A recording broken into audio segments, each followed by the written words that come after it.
Hey guys, my name is Kevin Danikowski with Time, Knowledge, Power, and I'm here to show you the Part 1 series on how to master essentially any topic in a week.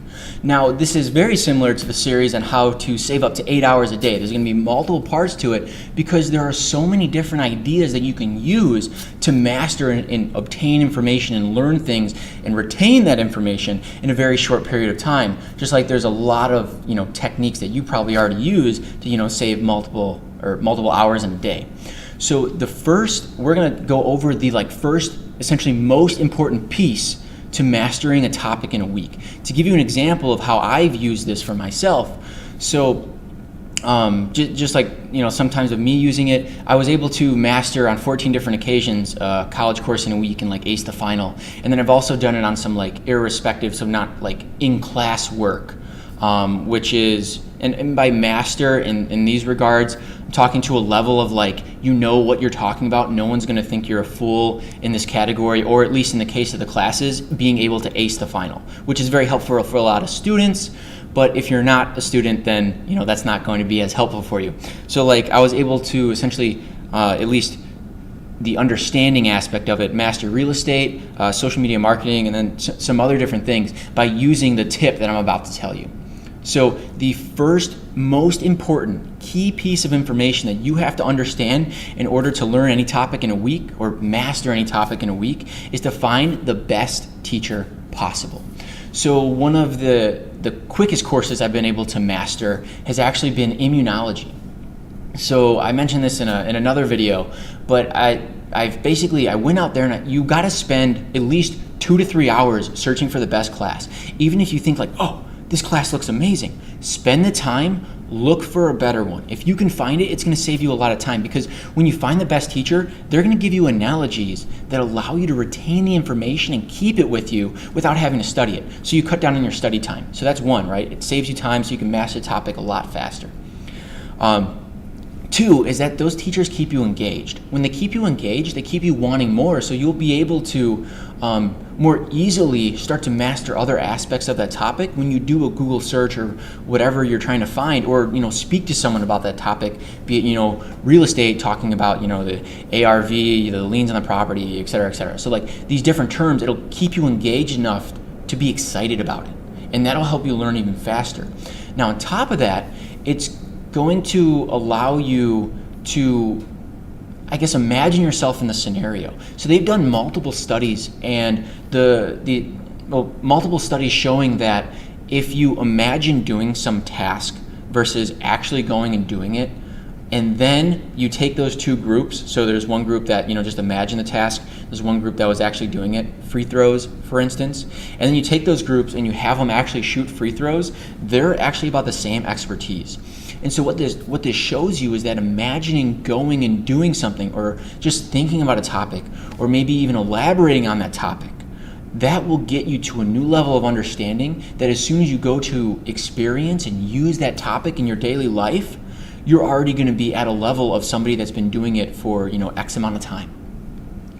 So that is not only important in daily or in experiences like real estate as an example, but it's also important for schoolwork. And this is why we dream, right? Why do we dream? We dream, so at least one of the theories in psychology of why we dream is that we can experience these things. So when we go out and do them in the real world, we already have an idea of what we're going to do, and that allows us to master these topics or these facets or categories much faster. So getting back to the immunology course, so this guy, as an example, he was Dr. Mobeen is his name. He's the natural killer cell. So the natural killer cell is the pervert of the immune system. He's because all it does is goes around and feels all the other cells up looking for their MHC class 1. And so that's just one example of how it kind of makes, I think he does it a little bit better, but how it makes it more engaging. And so another version of how this has actually helped me is when I transferred from architecture to biology, I wanted to make sure I enjoyed biology before I spent the next X amount of years in my life becoming a doctor, whatever it would be.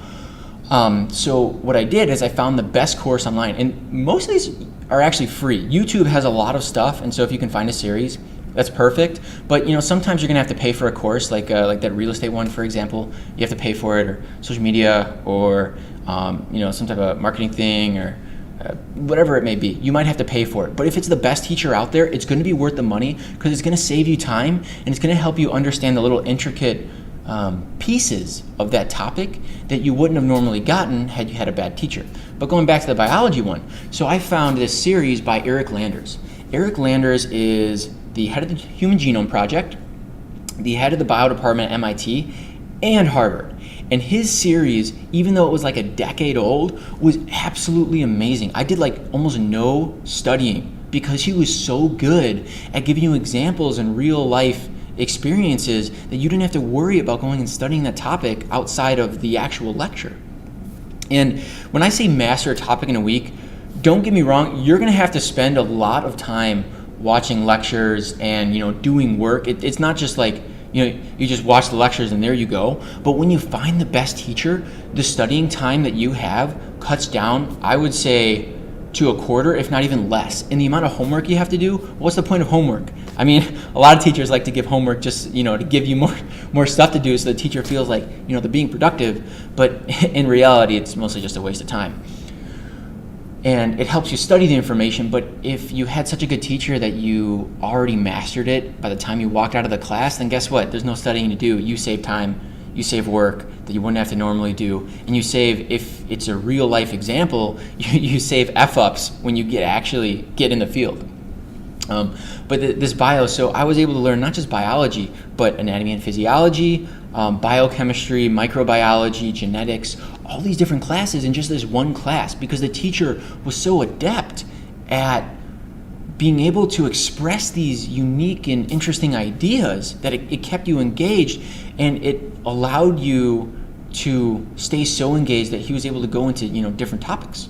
And so, like for instance, for psychology, I found that Dr. Bloom's course, he's in Yale's open courseware, but I think a lot of psychology teachers are really boring. That's actually kind of why I made that MCAT Psychology and Sociology series. If you're interested, check it out. Look at the intro. It's only like a couple minutes. But so I found Dr. Bloom was so engaging in talking about these unique psychological experiments that they did that you kind of fall into the lecture. This is actually what happens to me when I go out on a run. I listen to a nice audiobook and I'm able to kind of fall into it. So when you find the best teacher out there, they're going to allow you to kind of sink into the lecture. So instead of that 5 or 10 minute time frame that you have where you're engaged and then kind of fall off because the teacher sucks, that doesn't happen if you find the best teacher. You have to spend the time finding the best teacher. This is like the most important step in mastering a topic in a week. You have to spend the time to find the best teacher. When you find a class and you're like, wow, this is like the best class I can ever imagine finding, spend another hour. Because what you'll find is that there's probably going to be somebody better out there in like this other topic, or maybe you'll find it links to another topic that you didn't think about in that related topic. And so they're going to help you even further understand the topic by giving you analogies and all these different examples that are going to keep you engaged. And then the last thing is, so aside from looking in Google, you want to go through, to like the 5th page search in Google. So that's, you're going to have 50 results there, because a lot of people don't go to those next ones. But if no one knows about or if the teacher, is not very well known, but they're really great, and there's a lot of teachers like that out there, you're not going to find them if you only look on the 1st and 2nd page. Also, I recommend going into forums, because forums are usually going to have people that have already gone out and mastered these topics, and they've, along the way, found the best teachers out there for these topics. So you want to check out those too. So in summary, the most important key is to find the best teacher out there. And what that's going to allow you to do is A, reduce your study time, B, reduce any homework that you need, C, allow you to be more prepared for any test or actual experience in the real world, D, actually mentally prepare these experiences, and hopefully if it gets you engaged enough, you might even start to dream about it. So I guess it's like another way to practice in your sleep. And then the last aspect there would be it's engaging, right? It's fun. It'll get you interested in the course. And so that's all I have for you this time. So I will see you next time for part 2. now reached the end of this video, which means that you found value in the content that I provided here. So what's holding you back from hitting the like or subscribe button so that I can bring this content to viewers just like you?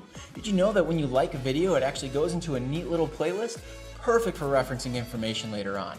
So for more powerful content on how to save more time, build your knowledge repertoire, and gain more power in your life, visit timeknowledgepower.com. Click below, and I'll see you next time.